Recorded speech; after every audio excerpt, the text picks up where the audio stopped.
Kapag sinanay mo ko sa isang bagay at nawala ito, pero hinanap-hanap ko, sinong may kasalanan? Ako na naghahanap o ikaw na dating nagbibigay? Ganda. Liting ko nga, pangit mo magbasa. Hindi, ang ganda kasi nung tanong eh. Parang, ay, ang ganda nung tanong. Magwawaye, heartbroken yan. Pakinig kayo, ha? Kapag sinanay mo ko sa isang bagay at nawala na ito, pero hinanap-hanap ko, sinong may kasalanan? Ako na naghahanap o ikaw na dating nagbibigay? Ganda. Axel. Oh, super For me po kasi, mahirap kasi masanay sa mga bagay na pwede rin palang mawala. Ang may kasalanan po dyan kung sino po yung nawala. Kunyari, ako po, ganun po. Ako po yung may kasalanan.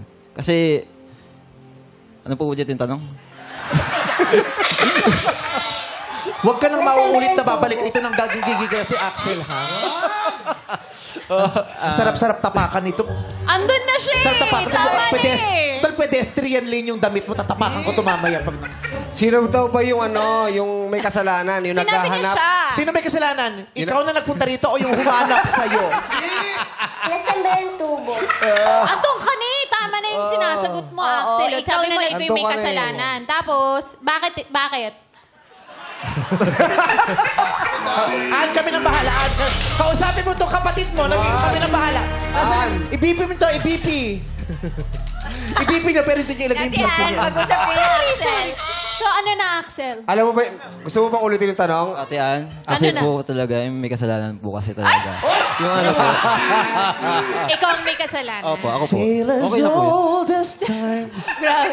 Pero kasi nga, bakit ikaw ang may kasalanan? Dahil hindi mo na pinaramdam. Grabe Yung naman. hinahanap niya. Ano nangyari kay Erwan? Daming sinasabi.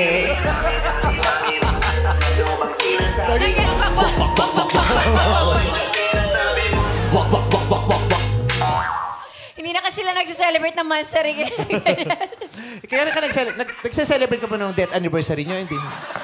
Ay, hindi. Joke. So, sino may kasalanan? Yung naghahanap, nung nawala, Yung o yung nagbibigay. nagbibigay dati, tas biglang wala na yung Yung nagbigay po. Kasi po, ano po binigay mo po lahat, tapos bigla na lang pong mawawala. Lahat po ng efforts mo na wala lang ng barang, baliwala na lang lahat ng binigay mo. Ganun po. Hindi siya consistent. Yung ganon. Ganun na nga po. Hindi siya consistent. Basta yun na yun. Ano address mo?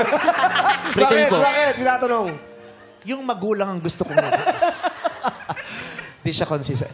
Daniel, sorry. Daniel po. Daniel. Yung nagbibigay po. Kasi Ang may kasalanan yung dating nagbibigay. yung dati nagbibigay po. Kasi siguro usually yun yung sakit talaga ng mga lalaki na naliligaw. Talagang pasikat sa una, talagang bigay lahat, chocolates, hatid ba, hatid sundo. Tapos, and then later on, nasanay na nakampante na bigla na mawawala. So, kaya napaka-importante din ng self-awareness sa mga guy eh. So, dapat ina-assure mo din na nagagawa mo pa ba yung mga dati mo nagagawa sa nililigawan mo na dapat nga yung mga girlfriend natin, tinitingnan din natin as parang nililigawan pa rin eh.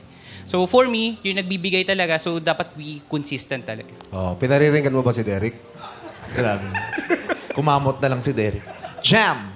Para sa akin po, ako na dating nagbibigay Ang may kasalanan. ang may kasalanan. Dahil nung una pa lang, pag nililigawan natin yung babae, pinapangakuan natin yan ng langit at lupa. Gusto natin ipakita lahat sa kanya na siya lang yung mahal natin, kaya nating gawin, na siya lang yung prinsesa. Tapos biglang mawawala. Sobrang sakit nun para sa babae kasi minahal ka niya kung ano yung nakita niya sa'yo nung umpisa. Paano na lang kung sa dulo, hindi na yun. Kaya dapat kailangan natin tong paninindigan. Dahil ang tunay na lalaki, may paninindigan. Ay! Rhyming! Dahil ang tunay na lalaki, hinebrang ninyo.